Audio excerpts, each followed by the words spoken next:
Manajer Timnas Indonesia, Soemarji menjawab kekhawatiran publik soal cederanya beberapa pemain kunci skuad Garuda.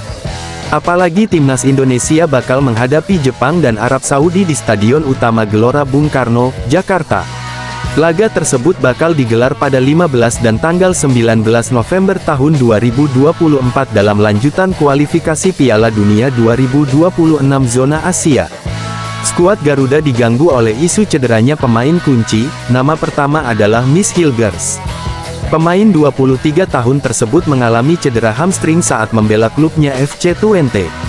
Kala itu, ia mengalami cedera saat FC Twente menghadapi Willem II di ajang Eredivisie 2024/2025 pada Sabtu tanggal 2 November tahun 2024 lalu.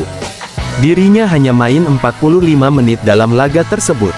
Pada laga tersebut, bek berusia 23 tahun itu hanya bermain setengah babak sebelum diganti oleh Gustav Lagerbielke pada menit ke-46. Nama berikutnya yang dikabarkan mengalami cedera adalah Yakob dan Yance Sayuri. Keduanya cedera saat Malut United menantang Persita Tangerang. Meski begitu, Soemarji membantah kabar tersebut. Pihaknya menegaskan bahwa kondisi para pemain Timnas Indonesia sudah siap tempur. Seluruh pemain Timnas Indonesia sudah siap beradu lawan Jepang dan Arab Saudi. Sampai pagi ini, tadi saya tanya ke sekretaris tim, ujar Soemarji pada Selasa tanggal 5 November tahun 2024. Tidak ada telepon dari para pemain yang memberitahu kalau mereka tidak bisa hadir. Para pemain bakal berkumpul di Jakarta, tanggal 10 November nanti, jelas Soemarji. Timnas Indonesia saat ini menempati peringkat kelima grup C dengan 3 poin dari 4 laga yang telah dijalani. Itu setelah dari 4 pertandingan tersebut, Rizky Ridho dan kolega meraih 3 hasil imbang dan menderita 1 kekalahan. Berikut 27 pemain Timnas Indonesia lawan Jepang dan Arab Saudi. Kiper, Nadeo Argawinata, Borneo FC. Maarten Paes, FC Dallas. M. Riyandi, Persis Solo. Belakang, J. Izes, Venezia FC. Jordi Amat, Johor Darul Takzim FC. Miss Hilgers, FC Twente. Rizky Ridho, Persija Jakarta. Muhammad Ferrari, Persija Jakarta. Justin Hubner, Wolves U21. Kelvin Verdong, NEC Nijmegen. Pratama Arhan, Suwon FC. Sain Patinama, KAS Upan. Sandy Walsh, KV Mechelen. Yance Sayuri, Malut United. Yakob Sayuri, Malut United. Tengah, Tom Haye, Almere City. Nathan Chuaon, Swansea City. Ivar Jenner, FC Utrecht. Ricky Kambuaya, Dewa United. Depan, Ragnar Oratmangun, FCV Dender. Marcelino Ferdinand, Oxford United. Witan Sulaiman, Persija Jakarta. Egy Maulana, Dewa United. Rafael Struijk, Brisbane Roar. Hoki Caraka, PS Sleman. Eliano Reijenders, PEC Zole. Ramadan Sananta, Persis Solo. Menporari, Dito Aryotejo membalas kritikan salah satu anggota Komisi X DPR RI soal proses naturalisasi.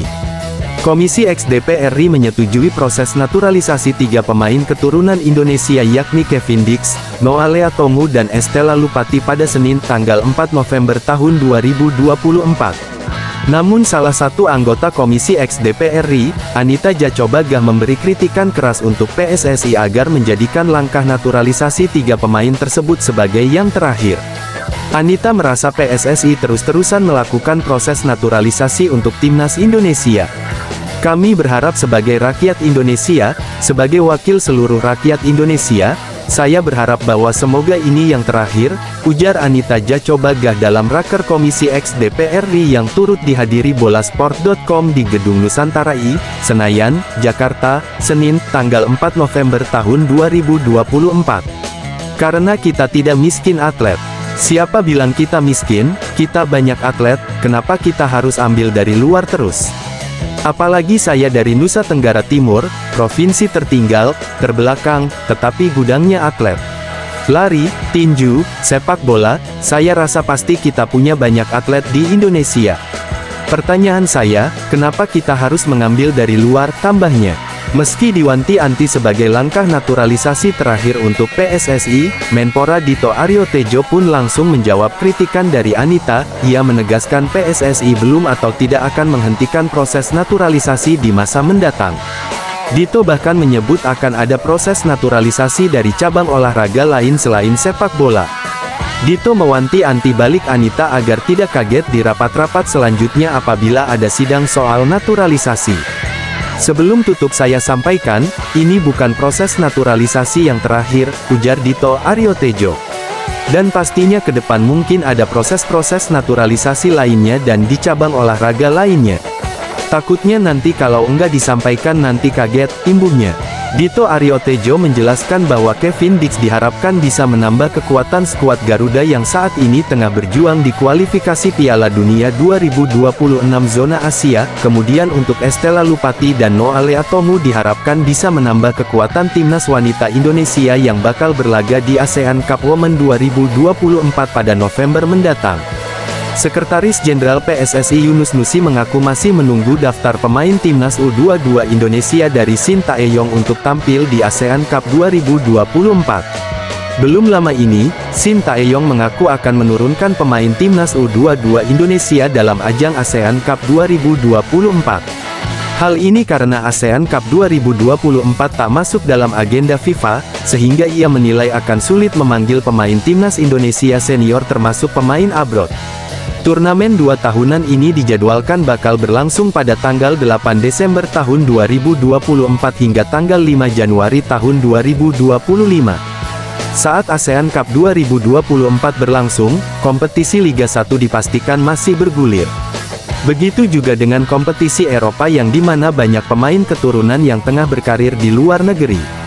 Oleh karena itu, Shin Tae-yong bakal kesulitan memanggil pemain-pemain timnas Indonesia senior. Situasi ini membuat pelatih asal Korea Selatan tersebut akhirnya memiliki memakai pemain timnas U22 Indonesia.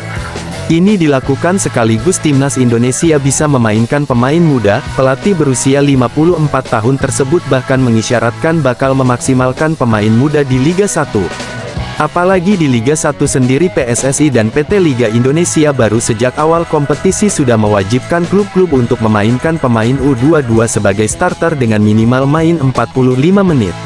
Dengan begitu, Shin Tae-yong bakal memiliki banyak pilihan untuk pemain muda yang akan dibawa tampil di ASEAN Cup 2024 ini.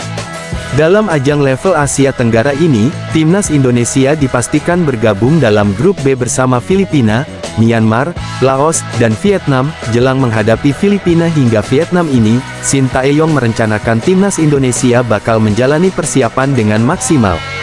Mantan pelatih timnas Korea Selatan tersebut sebelumnya mengaku bakal menggelar pemusatan latihan TC di Bali pada tanggal 26 November mendatang. Hal ini karena Shin Tae-yong akan lebih dulu fokus mempersiapkan timnas Indonesia yang bakal tampil di laga lanjutan grup C kualifikasi Piala Dunia 2026 zona Asia. Skuad Garuda dijadwalkan akan menjamu Jepang di Stadion Utama Gelora Bung Karno SUGBK Senayan, Jakarta, pada tanggal 15 November tahun 2024. Kemudian laga ke-6 grup C kualifikasi Piala Dunia 2026, tim Merah Putih akan menghadapi Arab Saudi di stadion yang sama pada tanggal 19 November mendatang. Saat Shin Tae-yong masih fokus ke timnas Indonesia jelang kualifikasi Piala Dunia 2026 zona Asia ini. PSSI pun mengaku masih menunggu daftar pemain timnas U22 Indonesia dari Shin Tae-yong. Yunus Nusi mengatakan bahwa sampai saat ini juru taktik asal negeri ginseng tersebut belum juga memberikan daftar nama pemain ke PSSI. Itu keinginan Shin Tae-yong, kita tunggu nama-namanya ada di Shin Tae-yong, ujar Yunus Nusi kepada awak media termasuk bolasport.com, di kawasan Senayan, Jakarta, Senin, tanggal 4 November tahun 2024. Kami masih menunggu untuk registrasi ke AFF Konfederasi Sepak Bola Asia Tenggara, ucapnya. Terkait pemakaian pemain U22 ini, Yunus mengaku bahwa ia percaya klub Liga 1 tak akan menolak. PSSI yakin klub bakal melepas pemain U22 untuk bisa memperkuat timnas Indonesia di ajang yang sebelumnya dikenal sebagai Piala AFF tersebut. Klub sadar itu, dan saya yakin tidak akan ada penolakan, tutur Yunus. Drawing Piala Asia U20 2025 bakal digelar di Grand Skylight International Guanlan, Shenzhen, China pada Kamis tanggal 7 November tahun 2024. Dua calon lawan potensial timnas U20 Indonesia bakal mengikuti turnamen di China November ini. Sudah ada 16 tim yang lolos termasuk China yang merupakan tuan rumah Piala Asia U20 2025. Ke-16 tim tersebut dibagi ke dalam 4 pot untuk menentukan drawing group. Berikut 4 pot tersebut. BOLASPORT.com, Drawing Piala Asia U20 2025 bakal digelar di Grand Skylight International Guanlan, Shenzhen, China pada Kamis tanggal 7 November tahun 2024. Dua calon lawan potensial timnas U20 Indonesia bakal mengikuti turnamen di China November ini. Sudah ada 16 tim yang lolos termasuk China yang merupakan tuan rumah Piala Asia U20 2025. Ke-16 tim tersebut dibagi ke dalam 4 pot untuk menentukan drawing group. Berikut 4 pot tersebut. Pot 1, China, Uzbekistan, Irak, Jepang. Pot 2, Korea Selatan, Australia, Iran, Yordania. Pot 3, Indonesia, Arab Saudi, Suriah, dan Kirgistan. Pot 4, Qatar, Thailand, Yaman, Korea Utara. Sementara itu, China dan Australia bakal mengikuti turnamen bertajuk Panda Cup menjelang Piala Asia U20 2024. Panda Cup akan digelar di Chengdu, China pada kalender FIFA November ini. Selain China dan Australia, turnamen juga akan diikuti oleh Kirgistan dan Mongolia. Kirgistan tidak akan satu grup dengan timnas U20 Indonesia di Piala Asia U20 2025 karena sama-sama berasal dari pot 3. Untuk Mongolia, mereka tidak lolos ke Piala Asia U20 2025 yang bakal digelar pada 6-24 Februari tahun 2025. Timnas U20 Australia akan berkumpul di Chengdu mulai tanggal 10 November tahun 2024 untuk turnamen yang merupakan persiapan Piala Asia U20 2025. Pelatih Timnas U20 Australia menilai pengalaman di Panda Cup akan berguna untuk Piala Asia U20 2025. Kemampuan untuk membiasakan diri dengan kondisi di negara tuan rumah Piala Asia dan memainkan pertandingan kompetitif dalam format turnamen akan sangat bermanfaat bagi para pemain dan staf, kata Trevor Morgan, dikutip dari Socerus.